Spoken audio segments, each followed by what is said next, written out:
Once there was a storyteller, and every time they told a story, everyone in the village would gather round and listen in awe.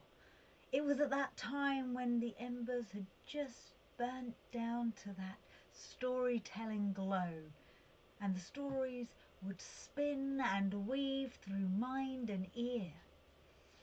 Well, the storyteller started to think, if people here like my stories, maybe if I go out into the world and share my stories with other people, they might like them as well.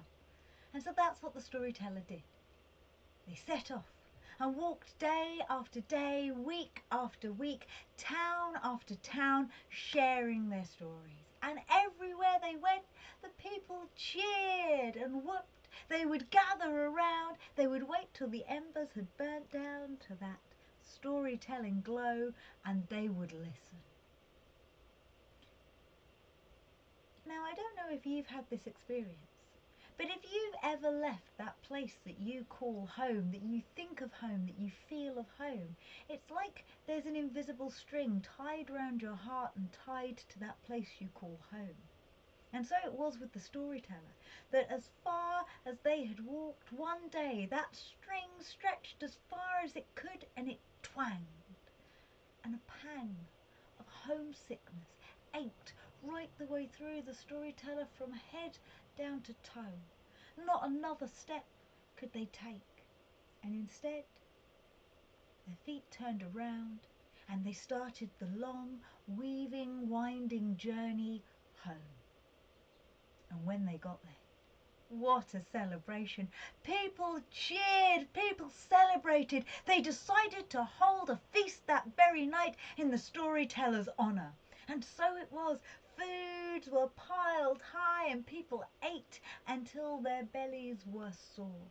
They danced and listened to music until their feet ached. And then the embers of the fire got to that storytelling glow, and the storyteller began. And one story after another story after another. But as the storyteller finished each story, they started to look around and saw that after each story, people in the audience were chattering and hiding whispers behind hands.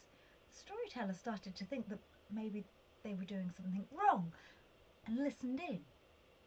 And sure enough, after each story was finished, people were saying, "I really like that story, but have you heard Frank's version? Oh, it's hilarious. Oh, that story was a good one, but I tell you what, when you hear Willow say it, oh, you will never think of it the same way. Oh, I love that story, yeah. I remember when the storyteller used to tell that story. But have you heard Ollie's version? Brilliant!" The storyteller realised that although they had left their stories behind. Other people were telling them. Other people had them. The storyteller didn't have them anymore. And what is a storyteller without stories? Well, the storyteller tried to stumble on, but the more the whispers came, the more the anxiety rose, until finally the storyteller couldn't take it anymore, and they ran out of the village, down to the ramshackle hut where the wise woman lived, the old hen wife who knew everything and knew nothing all at once.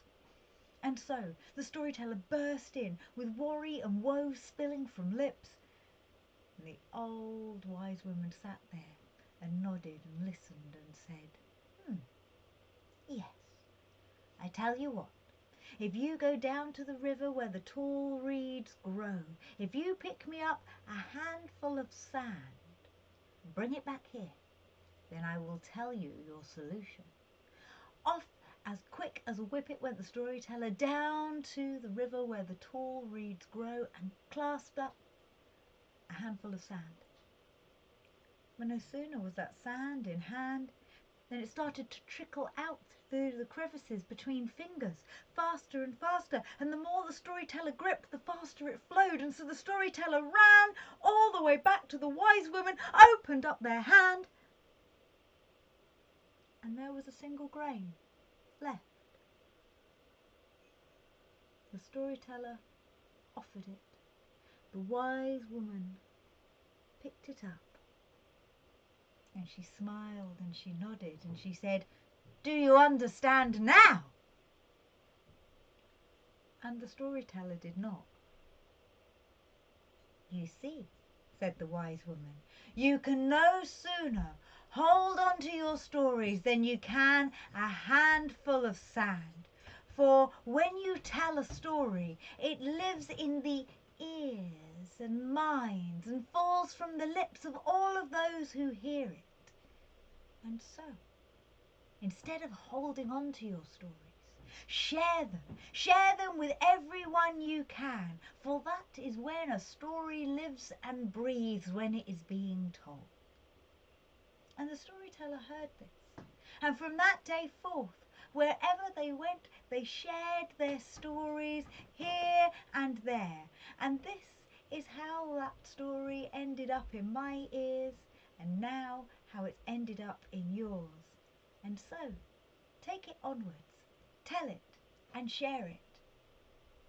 Thank you.